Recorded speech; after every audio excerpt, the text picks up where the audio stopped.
नमस्कार श्रोते हो, रेडिओ जयंतच्या आनंदी कट्ट्यावर मी अनुराधा आपणा सर्वांचं मनपूर्वक स्वागत करते.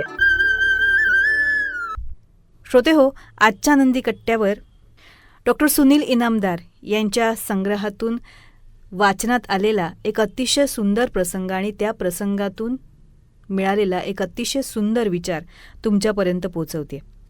साधारण 20 वर्षांपूर्वीची गोष्ट असेल. सकाळी 6:30ची वेळ. मित्राचं पेठेत दुकान आहे. बाबा गावाला जायचे होते म्हणून त्यांना सोडायला स्टँडवर गेलो होतो. येता येता त्याच्याकडे डोकावलो. आमचा हा मित्र सकाळी 6:15ला दुकान उघडतो. दुकान चालतंय कसलं, पळतंय. नीचे दुकान, ऊपर मकान, जनरल कम किराणा. दूध, ब्रेड, बटर, अंडी, केक, बिस्किटं, घडीच्या पोळ्या घेणारी गिरायकं. सकाळपासून गर्दी करायची. दुकानापाशी पोचलो. दुकानासमोरचा डांबरी रस्ता. तेवढा तुकडा छान झाडून घेतलेला. पायरीपाशी कोपऱ्यात एक स्टीलची रिकामी बादली. मित्रांनं पाण्याचा छान सडा घातला होता.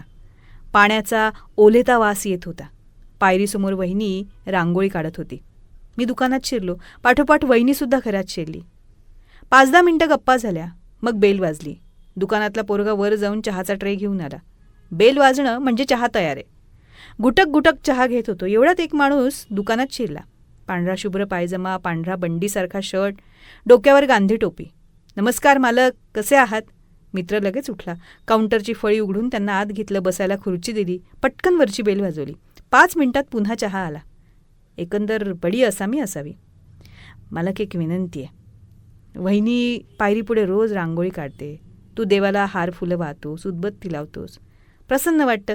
पण तू रोज बादलीभर पाणी मारतो ना रस्त्यावर, ते नको करत जाऊस बाबा. पाणी वाया जाते अशानं. पाण्यामध्ये जीव असतो रे. पाणी देव आहे आमच्यासाठी. देवाचा अनमान करू नका माऊली. 5-10 मिनिटं गप्पा मारून पाहुणे गेले. कोण आहे? मी विचारलं. तू ओळखलं नाहीस? नाही बुवा, भिकुसा सेठ, चोपडा ज्वेलर्सचे मालक. एकदम सज्जन माणूस. सचोटीनं धंदा करतोय गेली अनेक वर्ष. शून्यातून उभं केलंय सगळं. MG रोडवरची मोठी पेढी. उपनगरातही मोठं दुकान सुरू केलंय नुकतंच. घन चोखो धंदो. पण म्हाताऱ्याला वेळ लागलाय. सकाळी सकाळी गावभर हिंडत असतो. कुणी दुकानापुढे सडा घालताना दिसलं की हात जोडून उभा राहतो. पाणी वाया घालवू नको म्हणतं. लोक तेवढ्यापुरतं ऐकतात. तो पुढे गेला की रस्ते पुन्हा ओले. आपलं गाव कसं आहे तुला माहिती आहे. बहुतेक नळांना तोट्याच नाहीत. पाणी भरून झालं तरी नळ तसेच वाहत असतात. शेकडो लिटर पाणी वाया जातं. भिकुसा शेठच्या चुलत भावाचं हार्डवेअर शॉप आहे. शेठच्या हातात एक पिशवी असते. पिशवीत पाना आणि तोट्या. वाहतं पाणी दिसलं की हा तिथे जातो, तोटी लावून देतो स्वखर्चानं. मान्य की पाणी वाया जातं, पण दुकानापुढे पाणी मारलं की धूळ खाली बसते, जरा गारवा वाटतो. हे याला कोण सांगणार? बरं, इथं पाणी वाचलं तरी ते दुष्काळी भागात कसं पोचेल? म्हाताऱ्याची सटकली आहे झाले. मला हे माहितीच नव्हतं. मला यात स्टोरीचा वास आला. दुसऱ्या दिवशी सकाळी म्हाताऱ्याला गाठला. तो आणखीन एका दुकानात शिरला होता. सकाळी दुकानापुढे पाणी मारू नका हो. त्याची आर्जव, त्याची विनवणी, त्याच्या हातातली पिशवी, तोट्या सगळं रेकॉर्ड केलं आणि न्यूज चॅनलला पाठवून दिलं. पेपरमध्ये छापून आलं. म्हाताऱ्या एका रात्रीत फेमस झाला. तरी बदलला नाही. त्याची रोजची प्रभात फेरी सुरूच राहिली. आताशा दुकानदारांना लाज वाटायला लागली आहे.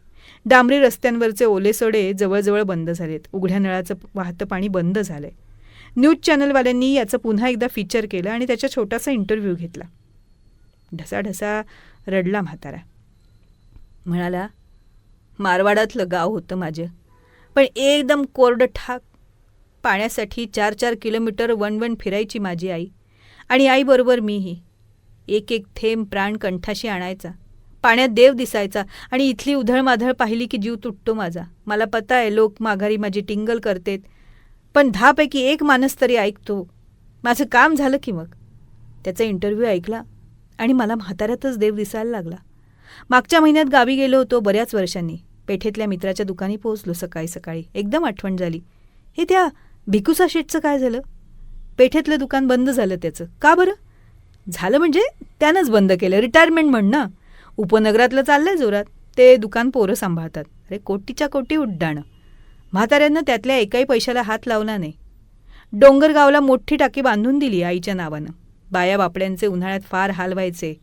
तिकडे नळाला पाणी आलं आणि इकडे म्हाताऱ्यानं डोळे मिटले. 2 मिनिटं कोणीच कुणाशी बोललं नाही. यार, ग्रेट होता भिकुसा शेठ.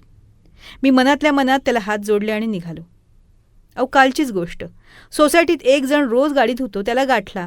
हात जोडून विनंती केली, रोज नको, आठवड्यातून एकदा धुत जा. त्यानं ऐकलं, मी खुश. एकदम भिकूसा शेट आठवला. डोंगरगावचा नळ माझ्या डोळ्यातून ठिपकू लागला. श्रोते हो, या प्रसंगावरून एवढाच बोध घ्यायचा आहे की बऱ्याच ठिकाणी पावसाला सुरुवात झालेली असली तरीसुद्धा काही गावं, काही शहरं, भारतातले काही प्रांत असे आहेत की तिथे अजूनही अंग भाजेल इतकं ऊन आहे. तेव्हा पाणी वाचवूया, कारण पाणी हे जीवन आहे. जल है तो जीवन है. आपण पाणी वाचवलं तर त्याचा उपयोग आपल्या पुढच्या अनेक पिढ्यांना होईल. तीच सवय आपण स्वतःला आणि इतरांनाही लावूया. हाच वसा हाती घेऊया, हो ना? तर श्रोते हो, आजचा हा विचार तुम्हाला कसा वाटला याविषयी आम्हाला आपल्या प्रतिक्रिया जरूर कळवा. त्याचबरोबर रेडिओ जयंतनं चतुरस्त्र हा पॉडकास्ट सुरू केलेला आहे आणि या पॉडकास्टमध्ये प्राध्यापक, लेखक, कवी, नाटककार श्री रमेश कोटस्थाने यांच्याशी साधलेला दिलखुलास संवाद आपण बघणार आहात. या संवादाचे दोन्ही भाग आपण आपल्या चॅनलवर अपलोड केलेले आहेत, तेव्हा हे दोन्ही भाग जरूर बघा. ते तुम्हाला कसे वाटले याविषयीच्या प्रतिक्रिया नक्कीच आमच्या कमेंट बॉक्समध्ये लिहा. त्याचबरोबर श्री रमेश कोटस्थाने लिखित खुळा पाऊस या पुस्तकाचं अभिवाचनही रेडिओ जयंतवर उपलब्ध आहे. ते देखील जरूर ऐका आणि त्याविषयी देखील आपल्या प्रतिक्रिया आम्हाला नक्की कळवा. आणि दर्जेदार कार्यक्रमांसाठी रेडिओ जयंत लाईक करा, शेअर करा आणि सबस्क्राईब करा.